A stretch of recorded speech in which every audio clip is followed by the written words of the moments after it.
नमस्ते, welcome to legacy. हम continue कर रहे हैं रिसर्च के साथ यूनिट नंबर 5। अभी तक हम देख चुके हैं रिसर्च क्या होता है, रिसर्च के मेथोडोलॉजीज क्या रहती है, रिसर्च की जब रिसर्च रिपोर्ट बनती है उसके अंदर कौन से वर्ड्स यूज करे जाते हैं, कौन से वर्ड्स यूज नहीं करे जाते हैं, अच्छा रिसर्चर कौन रहता है, जिस चीज की हमें रिसर्च करनी होती है उसे रिसर्च प्रॉब्लम कहते हैं। ये कोई मुश्किल नहीं है जो हम फेस कर रहे हैं। जिस चीज के ऊपर हमें रिसर्च करनी होती है उसे रिसर्च प्रॉब्लम हम कहते हैं। और जब उस रिसर्च को हमें करना है तो हमें कोई हाइपोथेसिस बनाना पड़ेगा, उस हाइपोथेसिस को टेस्ट करना पड़ेगा, जो हमने पिछले यूनिट में देखा था। इसके पहले वाला यूनिट जो है सबसे इंपॉर्टेंट या सबसे प्रोफेशनल लेक्चर है या सबसे प्रोफेशनल यूनिट है पूरे रिसर्च का, क्योंकि वहां पे आप नल हाइपोथेसिस को समझते हो, किस कंडीशन में आप स्टेटस को मेंटेन करके रखते हो, किस कंडीशन में जब आपके पास ओवरवेलमिंग एविडेंस रहता है तभी आप चेंज करते हो। वो यूनिट को सबसे इंपॉर्टेंट अभी तक जो हमने देखे हैं उसमें सबसे प्रोफेशनल लेक्चर वो था और बहुत इंपॉर्टेंट था। एक्चुअल रिसर्चर उसी यूनिट से आप बनते हो और उसके आगे से जो अभी हम पढ़ेंगे उसमें। तो अभी हम चालू कर रहे हैं रिसर्च डिजाइन क्या रहती है।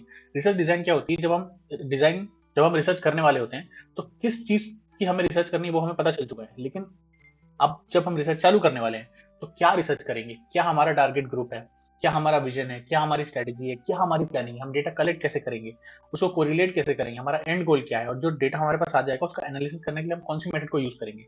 ये सारी चीजों को पहले डिफाइन करना, पूरा स्ट्रक्चर बना लेना रिसर्च कैसे करने वाली है, उसको कहते हैं रिसर्च डिजाइन। अभी देखते हैं ये जो यूनिट है इसमें हम देखेंगे कि रिसर्च डिजाइन क्या होती है, क्लासिफिकेशन क्या होता है रिसर्च का। अलग अलग टाइप की रिसर्च हो सकती है, एक हो सकती है डिस्क्रिप्टिव, एक होती है एक्सप्लेनेटरी, फिर कॉजल स्टडीज भी होती है। एक्सप्लेनेटरी स्टडीज क्या होती है, एक्सप्लेन करती हैं चीजों को। डिस्क्रिप्टिव वाली जो होती है डिस्क्राइब करती हैं कि कोई सिचुएशन हो रही है तो कैसे हो रही है। और डिस्क्रिप्टिव वाली जो रहती है काफी फॉर्मल रहती है। एक्सप्लेनेटरी फॉर्मल उतनी नहीं रहती है, उसमें आप इंसाइट्स की तरफ जाते हो, जो चीज से आपको इंसाइट मिल रहा है, जो चीज से आपको अंडरस्टैंडिंग बेटर मिल रहा है उसकी तरफ जाते हो।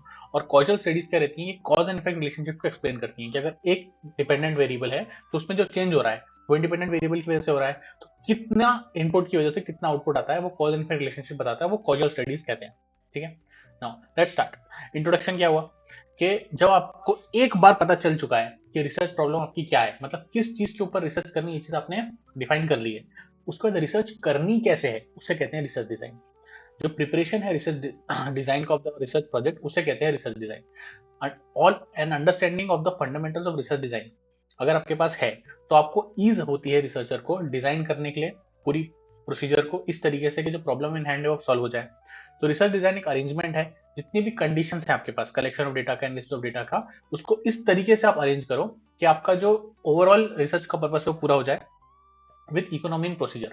जितने भी आपके पास मेथड्स हैं उनको आप इस तरह से अरेंज करो ताकि आपका डेटा कलेक्शन पूरा हो जाए, आप सारे फैक्टर्स को कंबाइन कर सको और इकोनॉमी रहे प्रोसीजर में। ऐसा नहीं कि आपको डेटा कलेक्शन में, रिसर्च डिजाइन में इतना पैसा लग जा रहा है कि जितना आपका एंड गोल है ज्यादा आपको खर्चा लग जा रहा है, ऐसा नहीं होना चाहिए। इकोनॉमी रहनी चाहिए जब आप प्रोसीजर पूरी परफॉर्म कर रहे हो तब। अब रिसर्च डिजाइन क्या होती है, तो एक ब्लूप्रिंट रहता है रिसर्च को कंडक्ट करने के लिए, सारी जो नेसेसरी प्रोसीजर्स रहती हैं इंफॉर्मेशन को ऑब्टेन करने के लिए जो नीडेड टू स्ट्रक्चर और solve the business research problem वो सारी स्पेसिफाइड रहती है। Of the specific research problem वो आपको पता रहती है, वो आप रिसर्च डिजाइन के अंदर लिखते हो। तो रिसर्च डिजाइन स्पेसिफाई करता है किस तरीके से रिसर्च आपको कंडक्ट करनी है। एक अच्छा रिसर्चर जो होता है, एक अच्छी रिसर्च डिजाइन जो रहती है वो इंश्योर करता है कि जो प्रोजेक्ट है वो इफेक्टिवली और एफिशिएंटली दोनों तरीके से पूरे हो। मतलब जितना टाइम हमने उसके लिए रखा है उतने टाइम में वो रिसर्च भी पूरी हो जाए, और जितने रिसोर्सेज के अंदर हम चाहते हैं कि हमें ये इन्फॉर्मेशन मिल जाए पूरी तरीके से, वो दोनों चीजें पूरी हो जाए, वो अच्छी एक रिसर्च डिजाइन होती है। तो रिसर्च डिजाइन के क्या क्या कंपोनेंट्स हो सकते हैं स्पेसिफिक रिसर्च डिजाइन के, कि हमारा टॉपिक क्या है, किस चीज के ऊपर हम रिसर्च करते हैं, उसकी वैलिडिटी क्या है, कितने टाइम तक जो रिसर्च का रिपोर्ट रहेगा वो वैलिड रहेगा, क्या मेथड है उसकी, क्या साइड पार्टिसिपेशन, किस तरीके से सिलेक्शन करेंगे हम लोगों का, क्या सीक्वेंस रहेगा रिसर्च का मेथड का, क्या थ्योरेटिकल फ्रेमवर्क रहेगा, क्या रिसर्च के क्वेश्चन रहेंगे, क्वेश्चनर रहेगा, इंटरव्यू रहेगा, क्या मेथड रहेगा, सब चीजें रिसर्च डिजाइन के अंदर स्पेसिफिकली लिखी रहती है। तो क्या क्या कंपोनेंट्स रहते हैं रिसर्च डिजाइन के अंदर, क्या हम डिफाइन करते हैं कि हमें क्या इन्फॉर्मेशन जरूरत है, क्या चीज पे हमें रिसर्च करनी, वो चीज हम क्लियरली डिफाइन करते हैं। फिर जो रिसर्च होते हैं उसके अंदर अलग अलग फेज होते हैं, पहले हम एक्सप्लोर करते हैं चीजों को, फिर जो चीजें हमें इंसाइट मिली है उसको डिस्क्राइब करने की हम कोशिश करते हैं, उसके बाद हम कॉजल फेज पर जाते हैं जिसमें हम देखते हैं कि कोई चीज हुई है तो वो क्यों हुई है, उसका कॉज एंड इफेक्ट हम निकालने की कोशिश करते हैं। तो उसको क्लियरली डिफाइन करते हैं कि क्या फेजेस रहेंगे रिसर्च के, स्पेसिफाई करना कि टेक्निक्स क्या क्या रहेंगी चीजों को मेजर करने के लिए, स्केल करने के लिए, क्वेश्चनर बनाना, और क्वेश्चनर बनाने के बाद उसको एक बार टेस्ट करके देखना कि इससे जो हम चाहते हैं वैसे रिजल्ट हमको मिल रहा है कि नहीं मिल रहा है, before going to the customers या before going to the intended source of information. फिर स्पेसिफाई करना कि appropriate form of data collection क्या है, स्पेसिफाई करना सैंपल प्रोसेस और सैंपल का साइज क्या है, डेवलप करना एक प्लान फॉर डेटा एनालिसिस, ये चीजें आप करनी। तो रिसर्च डिजाइन बेसिकली क्या होती है, एक एक्टिविटी और टाइम बेस्ड प्लान रहता है। ये एक प्लान रहता है जिसपे जो बेस्ड रहता है रिसर्च क्वेश्चन के ऊपर, ये गाइड करता है सारे सोर्सेज और सारे टाइप्स ऑफ इन्फॉर्मेशन को and a framework for specifying the relationship among different variables, जो अलग अलग वेरिएबल्स है उसकी जो रिलेशनशिप उसको डिटरमिन करता है और आउटलाइन करता है for every research activity. Now classification of research design, research जो होती है ना 1000 तरीके की हो सकती है, बहुत सारी टाइप की रिसर्च हो सकती है और कोई एक क्लासिफिकेशन बनाना आसान नहीं है उसके लिए, लेकिन जितनी वेरिएशन हो सकती हैं रिसर्च की, रिसर्च डिजाइन की, उसको सिंपल क्लासिफिकेशन के लिए 8 कैटेगरी में बांट के यहाँ पे बताया गया है। पहला क्या हुआ, तो ये कैटेगरी है उसके हिसाब से कौन कौन सी रिसर्च डिजाइन हो सकती है वो बताया गया है। जब रिसर्च के जो क्वेश्चंस है वो क्रिस्टलाइज्ड होते हैं, क्रिस्टलाइज का क्या मतलब होता है, फिक्स्ड रहते हैं, एक ही तरीके के होते हैं, उसको बहुत ज्यादा उसमें आप वेरिएशन नहीं कर सकते। तो ये क्या हुई, बहुत फॉर्मल तरीके की रिसर्च हुई, आप उसमें कुछ भी नहीं पूछ सकते, क्या पूछना है किस तरीके से पूछना है, वो बड़ा फॉर्मल है, रिजिड है, क्रिस्टल है, क्रिस्टलाइज्ड है। तो इसमें कौन कौन से टाइप्स होते हैं, एक एक्सप्लोरेटरी स्टडी हो सकती है या फिर फॉर्मल स्टडी हो सकती है। ये क्या होती है अभी हम आगे देखते हैं। फिर जब जो स्कोप है स्टडी का वो बहुत टॉपिकल रहता है, एक पर्टिकुलर चीज के ऊपर सारी रिसर्च होने वाली रहती है, तो उसे हम केस स्टडी कह सकते हैं या स्टेटिस्टिकल स्टडी कह सकते हैं। जब पर्पस ऑफ द स्टडी बहुत ज्यादा डिफाइंड रहता है, क्यों हम स्टडी कर रहे हैं वो डिफाइंड है, तो उसे हम डिस्क्रिप्टिव या कॉजल स्टडी कह सकते हैं। ऐसी सिचुएशन जब रिसर्चर के पास पावर रहती है कि जो वेरिएबल्स होते हैं स्टडी के उसको अफेक्ट कर सकता है या मैनिपुलेट कर सकता है, उसे उस केस में एक्सपेरिमेंटल या एक्स पोस्ट फैक्टो रिसर्च करते हैं। जब मेथड ऑफ डेटा कलेक्शन आपके पास पता रहती है, तो डिफाइंड रहती है, तो मॉनिटरिंग या क्वेश्चनरी कम्युनिकेशन आप कर सकते हो। टाइम डायमेंशन के बेसिस पर कब कब आप डेटा कलेक्ट करने वाले हो वो होता है टाइम डायमेंशन, तो उसमें क्रॉस सेक्शनल या लॉन्गिट्यूडनल रिसर्च हो सकती है। फिर रिसर्च एनवायरमेंट, रिसर्च एनवायरमेंट में एक होती है कि आप फील्ड सेटिंग में जाओ, जो ग्राउंड वर्क है वहां पे जाके आप डेटा निकालो। दूसरा होता है लेबोरेटरी सेटिंग, आप लैब में डेटा निकाल लो। दूसरा होता है सैमुलेशन, सैमुलेशन क्या होता है कि आप ऐसी लेबोरेटरी बनाते हो जो फील्ड को रेप्लीकेट करे, आप as real as possible environment बनाते हो ताकि आपको जो रिजल्ट आए वो एज रियल एज पॉसिबल आपको मिले। वो क्या होती है भी आगे देखते हैं। तो देखो, जो पहला था on the basis of power of the researcher to produce effect in the variables, इस केस में जो रिसर्चर होता है उसके पास ये पावर रहती है, ये वो इस कंडीशन में रहता है कि जो वेरिएबल्स हैं उनको मैनिपुलेट कर सकता है depending upon the research design. इसके दो टिपिकल रिसर्च डिजाइन होते हैं, एक होता है एक्सपेरिमेंटल और एक होता है एक्स पोस्ट फैक्टो। तो एक्सपेरिमेंटल वाला देखते हैं। इस केस में जो रिसर्चर होता है वो कंट्रोल करता है over the variables in the study and he can manipulate the variables. Sir कछु समझ नहीं आ रहा, अभी देखो, अगर मुझे मेल भेजना है, मैं मार्केटर हूं, मुझे मेल भेजना है, तो मैं जितने मेरे पोटेंशियल बायर्स हैं उन सबको एक ही मेल नहीं भेजूंगा, मैं उनको किसी एक बेसिस में बांट लूंगा, मैं उनको एज के बेसिस में बांट लूंगा। जो मेरे बायर्स हैं, मान लो मैं बॉटल बेचता हूँ, 1 करोड़ की बॉटल बेचता हूँ मैं सबको, ठीक है, इसके अलग अलग फीचर्स हैं, तो मैं किसको क्या क्या मार्केटिंग करूंगा वो मैं उनको पहले अपने जो पूरा कस्टमर का पॉपुलेशन है उसको बांट लूंगा, 20 साल तक के, 20 से 40, 40 से 60 और 60 के ऊपर, उनको अलग अलग टाइप का मेल भेजूंगा, अलग अलग टाइप के फीचर भेजूंगा, प्रोडक्ट के अलग अलग टाइप के ऑफर्स भेजूंगा। इस केस में क्या होगा, इसका सिर्फ ये इंटेंशन नहीं है कि मेरी ज्यादा ज्यादा सेल्स बढ़े, इसका इंटेंशन ये भी है कि किस टाइप के मार्केटिंग से कितना ज्यादा सेल जनरेट हुआ। एग्जांपल, जैसे कोई कैटलॉग मार्केटर है तो वो ऑब्जर्व करेगा कि क्या नंबर ऑफ ऑर्डर्स, क्या relative size of the orders, क्या स्पीड ऑफ प्रोस्पेक्टस जनरेट होता है एक प्रोस्पेक्टस से और दूसरे से नहीं होता है, कौन सा प्रोस्पेक्टस ज्यादा रिटर्न देता है, कौन से प्रोस्पेक्ट कैटलॉग से ज्यादा इंपैक्ट आता है। वैसे ही जो इलेक्ट्रॉनिक मार्केटर्स रहते हैं वो ये देखेंगे कि अगर मैंने कोई स्पेसिफिक चीज लिखी, कोई स्पेसिफिक ऑफर दिया, तो क्लिक थ्रू रेट कितना है, कितने जल्दी रिस्पॉन्स आ रहा है, कितने जल्दी ऑर्डर प्लेस हो रहे हैं, कितने ज्यादा वैल्यू के ऑर्डर प्लेस हो रहे हैं, किस ऑफर से ज्यादा ऑर्डर प्लेस हो रहे हैं, किससे नहीं हो रहे हैं। ये एक्सपेरिमेंटेशन करते हैं इनसाइट जानने के लिए, और नए तरीका ये भी कर सकते हैं, ये भी कर सकते हैं, और समझने के लिए इसको होता है, एक्सपेरिमेंट करते रहते हैं। ये जो एक्सपेरिमेंटेशन रहता है ये सपोर्ट प्रोवाइड करता है कॉजेशन के हाइपोथेसिस के लिए। कॉजेशन में हम cause and effect relationship determine करने की कोशिश करते हैं कि अगर ये हुआ तो ये क्यों हुआ, या अगर ये करेंगे तो आगे क्या होगा, उसको डिटरमिन करने के लिए एक्सपेरिमेंटेशन बहुत इंपॉर्टेंट, बहुत अच्छा सपोर्ट रहता है उसके लिए, ठीक है। This is more powerful in generating desired buyer behaviour. कौन सी चीज ज्यादा पावरफुल है डिजायर्ड बायर बिहेवियर के लिए, को जनरेट करने के लिए, कौन सी चीज नहीं, ये आपको एक्सपेरिमेंटिंग से पता चलता है। दूसरा होता है एक्स पोस्ट फैक्टो स्टडी। इस केस में क्या होता है, जो इन्वेस्टिगेटर होता है उसके पास कोई कंट्रोल नहीं होता वेरिएबल के ऊपर, जो वेरिएबल्स हैं being able to manipulate them, वो सिर्फ रिपोर्ट करता है कौन सी चीज हो रही है या कौन सी चीज हो चुकी है ऑलरेडी, वो बताता है। एग्जाम्पल, आपके पास एक रिटेल स्टोर है, उसमें पहले जैसे वो खाने बने रहते हैं ना, उसके अंदर सारा सामान रखा रहता था, लोग आते थे बोलते थे ये मुझे दे दो, आप निकाल के दे देते। अब आपने उसको नया डिजाइन बना दिया है, आपने कपड़े पहले रख दिए हैं, उसके बाद सॉफ्ट ड्रिंक्स रख दिए हैं, उसके बाद आपने वो रख दिया, ट्रॉली रख दी है वहां पे, और फिर लोग वहां से खुद से उठा सकते हैं। इस केस में आपके पास दो डिजाइन है, एक नई वाली डिजाइन और एक ट्रेडिशनल डिजाइन। इस केस में आप बायस नहीं हो सकते जब आप डेटा कलेक्ट कर रहे हो। जो मार्केटर है, जो रिसर्चर है, उसने किसी भी वेरिएबल को इन्फ्लुएंस नहीं करना चाहिए, बायस नहीं होना चाहिए, तो पूरी रिसर्च फेल हो जाएगी, ठीक है। इस केस में जो चीज हो रही है आप उसको मॉनिटर करो और उसको सीधा सीधा नोट करो। रिकॉर्ड करो। कोई भी बायस इसके अंदर आपका नहीं होना चाहिए। जैसे कि जो आपके शॉपर्स हैं उनका मूवमेंट किस तरह से हो रहा है, वो किस आइल में जा रहे हैं, किस तरफ जा रहे हैं, कौन सी चीज को ज्यादा खरीद रहे हैं, किस चीज को कम खरीद रहे हैं, पहले कम खरीदते थे पहले ज्यादा खरीदते थे, वो सारा डेटा आप लेकर आओ।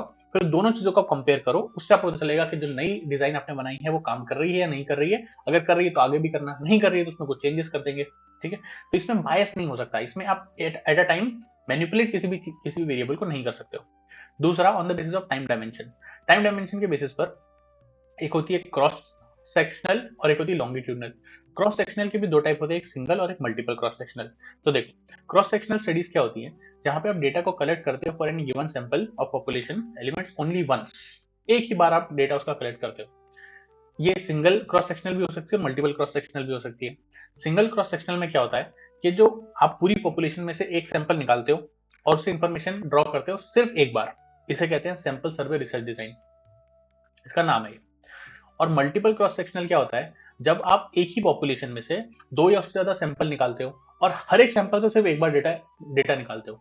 इससे जो इन्फॉर्मेशन आपको मिलती है वो अलग अलग टाइम इंटरवल्स पर आप उससे इन्फॉर्मेशन निकालते हो, और ये कोहॉर्ट एनालिसिस की तरह काम करता है।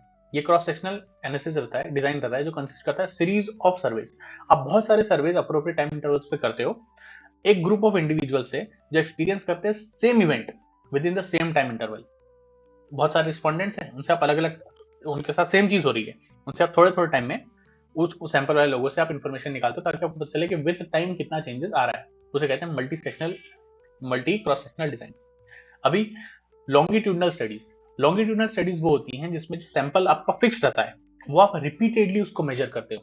यहाँ पे तो क्या हो रहा था मल्टी क्रॉस सेक्शनल में, क्या आप एक ही बार सैंपल निकाल रहे थे ओवर अ पीरियड ऑफ थोड़े थोड़े इंटरवल के बाद। यहाँ पर क्या कर रहे हो आप लॉन्गिट्यूड में, एक फिक्स सैंपल का रिपीटेडली आप उसको मेजर कर रहे हो ओवर टाइम। आप सीरीज ऑफ पिक्चर्स ले रहे हो, इस आज क्या तारीख है, आज क्या सिचुएशन है, एक महीने बाद क्या है, 2 हफ्ते बाद क्या है, 4 महीने बाद क्या है, 5 महीने बाद क्या है, 10 महीने बाद क्या है। इस तरीके से आप अलग अलग टाइम पे स्टडीज निकाल रहे हो, और फिर जब पूरा पीरियड खत्म हो जा रहा है उसके बाद एक साथ उसको लेकर आ रहे हो और देख रहे हो कि किस तरह से चेंजेस मेजर हुए, क्या क्या चेंजेस एक्चुअल में हुए। तो सेम पॉपुलेशन को आप रिपीटेडली मेजर कर रहे हो अलग अलग टाइम पर, वो होती है लॉन्गिट्यूडनल स्टडीज। फिर on the basis of research environment, अलग अलग रिसर्च डिजाइन हो सकती हैं एक्चुअल एनवायरमेंटल कंडीशंस को देखकर। लेकिन बेस्ट रिसर्च कौन सी रहती है, जो कि एक्चुअल फील्ड कंडीशंस में होती है, जहां पे एक्चुअल में काम होने वाला है, वहां पर अगर आप रिसर्च करोगे तो आपको सही रिपोर्ट, सही आपको एनालिसिस, सही कंक्लूजन आपको मिलेगा। लेकिन इसको but to facilitate the measurement, laboratory conditions को भी यूज करा जाता है। एग्जांपल समझो कि अगर हमारे पास कोई फास्ट फूड प्रोडक्ट है, मैगी होती है ना, वैसे ही कोई हमारे पास नूडल्स का प्रोडक्ट है जो 10 रुपए का हम बेचते हैं, तो उसे हमें टेस्ट कहाँ करना चाहिए, कहाँ बनेगा, वो घर के किचन में बनेगा। तो हमें उसे टेस्ट करना चाहिए, उसकी रिसर्च हमें करनी चाहिए जब लोग उसे बना रहे हैं, उन्हें कैसा लग रहा है, क्या दिक्कत आ रही है, क्या अच्छा लग रहा है, क्या बुरा लग रहा है, पूरा दूसरे प्रोडक्ट से कैसे अच्छा है कैसे बुरा है, वहां पर रिसर्च करनी चाहिए। लेकिन उनके घर तक जाना वो बहुत ज्यादा कॉस्टली अफेयर हो सकता है, उनसे पूछना पड़ेगा, कैमरा लगाना पड़ेगा, सब कुछ करना पड़ेगा, टाइम कंज्यूमिंग प्रोसेस है। तो उसके लिए हम एक सेंट्रल किचन बुक कर लेते हैं और लोगों को वहां बुला लेते हैं कि आप यहाँ पर बनाकर हमें बताइए, और फिर जब वो बना रहे थे आप उनको ऑब्जर्व करो कि ये हो रहा है, ये अच्छा है, वो बुरा है, और जो कंडीशन आप बना रहे हो सेंट्रल किचन की वो बिल्कुल उनके होम किचन जैसी बनाओ। तो उसको सिमुलेशंस कहते हैं। रेप्लीकेट करते हो आप ओरिजिनल फील्ड कंडीशंस को, ताकि आपको as original as possible observations मिले। ठीक है, ये होती है रिसर्च एनवायरनमेंट के बेसिस पर। तो बेस्ट रिसर्च आपको कब हो सकती है, जब आप फील्ड वर्क करोगे फील्ड कंडीशंस में, लेकिन वो हमेशा पॉसिबल नहीं रहती है। इसके लिए आप कॉस्टली हो सकती हैं और टाइम कंज्यूमिंग हो सकती है। इसके लिए आप लेबोरेटरी कंडीशन बना लेते हो, लेबोरेटरी में काम करा लेते हो। लेकिन लेबोरेटरी में जब कंडीशंस में आप रिसर्च करते हो तो सब कुछ बहुत कंट्रोल रहता है, उससे आपको सही रिटर्न नहीं मिलेगा, सही डिजायर्ड जो रिजल्ट होता है, सही डिजायर्ड बिहेवियर कस्टमर्स का आपको नहीं मिलेगा। इसके लिए आप सिमुलेशंस बना लेते हो, एक स्पेसिफाइड एनवायरनमेंट बना लेते हो जो कि रेप्लीकेट करती है the essence of the system और द प्रोसेस। जैसी ओरिजिनल कंडीशन है वैसी की वैसी उसको बना लेते हो और वहां पर आप रिसर्च करते हो, वहां पे आप जो प्रोसेस है उसको कैरी आउट करते हो। ये एक तरीके से रोल प्लेइंग रहता है कि आप रिटेल स्टोर में नहीं हो, लेकिन आप देख रहे हो कि अगर रिटेल स्टोर होती, बड़ा स्टोर होता, बड़ा ये होता, तो लोग किस तरह से बिहेव करते हैं। सिमुलेशंस का एक एग्जांपल है कि जैसे कार की टेस्टिंग होती है, नई गाड़ी की टेस्टिंग होती है, तो उसको हाईवे पे नहीं चलाया जाता क्योंकि एक्सीडेंट हो सकता है, उसको स्पीड चेक करनी है, उसको ज्यादा करना है, तो एक रोड बनाई जाती है जो बिल्कुल नॉर्मल रोड की तरह होती है। उसे भी हम सिमुलेशन रोल प्लेइंग ही कह सकते हैं। तो जितनी ओरिजिनल लोकेशन या एनवायरमेंट में हम जा सकते हैं, जैसी नॉर्मली रहती है, उसमें हम टेस्ट करते हैं ताकि हमें सही इंफॉर्मेशन मिले हमारी रिसर्च की, नाउ एक्सप्लोरेटरी रिसर्च नाम से ही पता चल रहा है, एक्सपेरिमेंटेशन जैसा हम कर रहे थे ना कि हम देख रहे थे ये करके देखते हैं, नहीं तो फिर वो करके देखते हैं, ये करके देखते हैं, उसमें हमें एग्जैक्टली पता था कि हम किस चीज की रिसर्च कर रहे हैं। एक्सप्लोरेटरी में हमें पता ही नहीं कि हम किस चीज की रिसर्च कर रहे हैं, हम ट्राई एंड एरर कर रहे हैं, देख रहे हैं कि अच्छा ये करके देखते हैं क्या होता है, वो करके देखते हैं क्या होता है, सर्वे से डेटा निकाल के देखते हैं, इससे ये हो रहा है, उससे वो हो रहा है। बहुत सारे डेटा एक्सपर्ट्स होते हैं जो डेटा क्रंच करते रहते हैं ऑल द टाइम कि इससे ये होता है, उससे वो होता है, ऐसा करेंगे तो ऐसा होगा। ये एक्सप्लोरेटरी स्टडीज रहती है, इसका ऑब्जेक्टिव ये रहता है कि हमें और इंसाइट और अच्छी अंडरस्टैंडिंग मिल सके किसी भी चीज के ऊपर। ये किस पर्पस के लिए करी जाती है कि हमें जो प्रॉब्लम है उसे हम फॉर्मुलेट कर सके, एग्जैक्टली प्रॉब्लम क्या है वो हमें पता चल सके, और अगर हमें प्रॉब्लम पता है तो हम इसे और क्लियरली डिफाइन कर सकें। आइडेंटिफाई करना अलग अलग सोर्सेज ऑफ एक्शन, डेवलप करना हाइपोथेसिस, आइडेंटिफाई करना की वेरिएबल्स और रिलेशनशिप उनकी, ताकि उसकी और फर्दर स्टडीज फर्दर टेस्टिंग करी जा सके। इनसाइट्स हमें मिले for developing an appropriate for developing an approach to the problem. जो प्रॉब्लम है उसको किस तरह से सॉल्व करना है उसके लिए हमें इंसाइट मिल सके, उसके लिए हम ये स्टडीज करते हैं। और प्रायोरिटी स्टेब्लिश करने के लिए कि आगे जब रिसर्च करेंगे तो किस चीज को पहले रिसर्च करेंगे, किस चीज पे बाद में रिसर्च करेंगे। ये जो एक्सप्लोरेटरी रिसर्च है यूजफुल रहती है इन सिचुएशन जहाँ पे जो रिसर्चर है उसके उसके पास इनफ अंडरस्टैंडिंग नहीं रहती है रिसर्च स्टडी की। ये जो होती है बहुत फ्लेक्सिबल रहती है, बहुत वर्सेटाइल रहती है, क्योंकि जो रिसर्च के फॉर्मल प्रोटोकॉल्स रहते हैं उसको एम्प्लॉय नहीं करा जाता है। इस केस में कोई स्ट्रक्चर्ड क्वेश्चनर नहीं रहता है कि ये सवाल पूछना है, ये नहीं पूछना है, ये सब कुछ नहीं रहता है।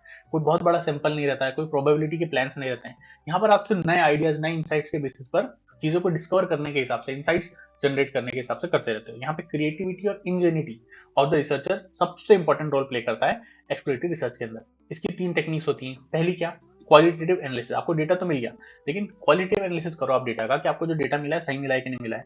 फिर इंडिविजुअल इंटरव्यूज जब आप करते हो तो उसकी कैटेगरी रहती है एक्सपेरिमेंट एक्सपीरियंस सर्वे, कि आपका एक्सपीरियंस कैसा रहा, जब आपने प्रोडक्ट को यूज करा तो आपको क्या लगा क्या नहीं लगा।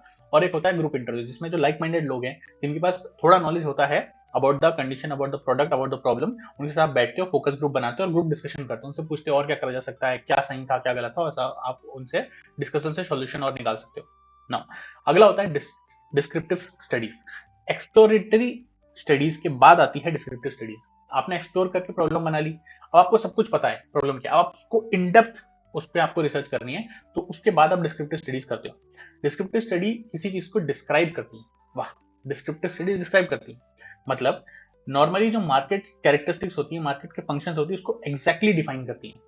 तो डिस्क्रिप्टिव स्टडीज में क्या होता है कि हम डेटा को कलेक्ट करते हैं किसी भी एक पर्टिकुलर चीज के ऊपर विदाउट इन्फ्लुएंसिंग इट एनीवे। उसको ऑब्जर्व करते हैं, डॉक्यूमेंट करते हैं सब्जेक्ट मैटर को, ऑफन एक्सप्लोरिंग कि उसमें पैटर्न्स कैसे हैं, उसके बिहेवियर कैसे हैं, उसके एट्रीब्यूट्स कैसे हैं, हर चीज हम देखते हैं। एग्जाम्पल क्या हुए, नेशनल सर्वे होता है, मार्केट सर्वे होता है, कस्टमर्स का ट्रेंड क्या है, क्या प्रोडक्ट का डेवलपमेंट हो रहा है, किस तरीके से इंडस्ट्री जा रही है, क्या जीडीपी ग्रोथ रेट है, और नेशनल कंसेंसस में अलग अलग डेमोग्राफिक्स का, लोगों का एम्प्लॉयमेंट कैसा है, लोगों का हाउसिंग कैसा है, वो टोटल हम एनालिसिस करते हैं, टोटल रिकॉर्डिंग करते हैं। तो वो सारी चीजें डिस्क्रिप्टिव रिसर्च के अंदर आती हैं। इस केस में हमें हमारे पास क्लियर स्टेटमेंट रहता है कि प्रॉब्लम क्या है, स्पेसिफिक हाइपोथेसिस क्या है, डिटेल इन्फॉर्मेशन हमें क्या जरूरत है वो हमें पता रहता है। एग्जांपल क्या क्या रहते हैं स्टडीज के, market studies, size of the market क्या है, डिस्ट्रीब्यूटर्स कौन कौन से हैं, बाइंग पावर क्या है कस्टमर्स की, उनकी प्रोफाइल कैसी है।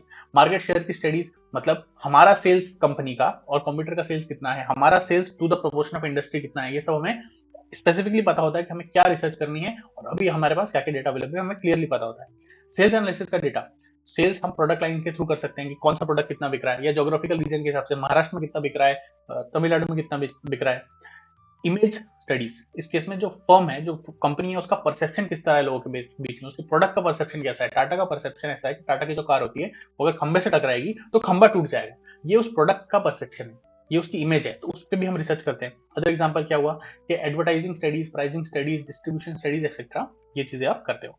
जो डिस्क्रिप्टिव स्टडीज रहती है ये बहुत ज्यादा क्लियरली डिफाइंड रहती है, देयरफॉर ये बहुत ज्यादा प्री प्लान रहती है, स्ट्रक्चर्ड रहती है, ये बेस्ड रहती है ऑन लार्जर रिप्रेजेंटेटिव सैंपल्स।